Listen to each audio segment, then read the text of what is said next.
Akkam jirtu kabajamtoota hordoftoota keenya baga nagaan gara chaanala keenyaatti dhuftan isiniin jecha chaanala keenya Oromiyaa Times yeroo yeroon odeeffannoon haarawaan akka isiniin ga'uuf subscribe gochuu akkasumallee mallattoo notification qabu kan bell icon jedhamtu sana on gochuu hin dagatinaa isiniin jenna. Egaan kabajamtoota hordoftoota keenya yeroo kanatti immoo oduu gaddisiisaa jedhamee torban darbee irra deddeebi'ee kan social media garaa irratti dubbatamaa ture isin dhageessisu. Iddoo guddataa akkuma Oromoo kamii barnootaaf biyya Xaaliyaanii deemtee ajjeechaa Oromoo irraa qabu sodaachuun achumatti haftee Agituun baadiyyaa Xaaliyaanii Firaansilingo naannoo Tirentoo jedhamutti dhaabbata La Capra Feles yookaan Moorii Gammadoo jedhamu hundeessuun horsiisaa re'ee fi bu'aawwan aannan re'ee irratti xiyyeeffachuun hojii uumtee waan ajaa'ibaa faranjii jechisiisuu hojjechaa turte.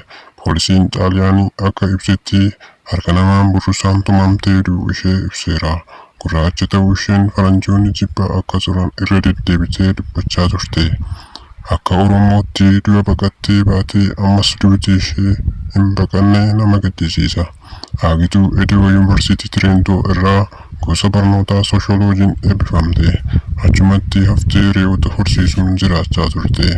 Agituun ogummaa ishee kanaan gara biyya ishee Oromiyaa dhuftee qote bultoota Oromoo leenjisuuf fedha guddaa akka qabduu fi karoora guddaa akka qabdu akkasumas yeroo biyya dhuftu fedhii isheen bilisaan leenjisuuf karoora akka qabdu waggaa tokko dura namoota bebbeekamoo biyya keessaa wajjin mari'achaa akka turtetu himama.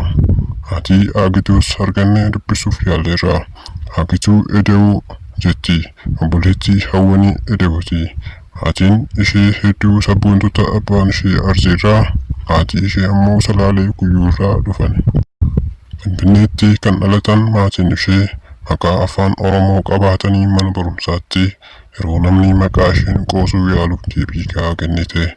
Intala magaalaa Finfinneetti maatii sabboontotaa irraa dhalattee afaan Oromoo aadaa fi duudhaa Oromummaa maskamtee guddatte. Erga biyya Xaaliyaanii deemtes faranjii gurraachummaa ishee tuffachuu barbaadu sirriitti itti himte. Abbootiin ishee abdiisaa gaafa Xaaliyaan akkamitti akka ofirraa galchan dhaadattee itti himaa turte.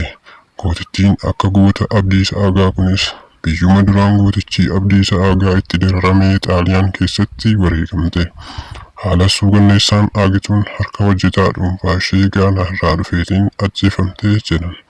Agituu Edoo guddataa nama maqaan isaa Adimas Suleemaan jedhamuun mataa ishee irra rasaasaan dhahamte ajjeefamte.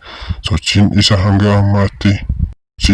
hanga ammaatti kan hin beekamne yoo ta'ellee qorannaa jala kan jiru yoo ta'uyyuu bakka tokkotti sababa miindaa isheetiif akka ishee ajjeese amaneera. Ammas duuti ishee gurraachaan haa jedhamu malee duumaan kan jiru warreen adii jibba gurraachaa qaban ta'uu hin oolle.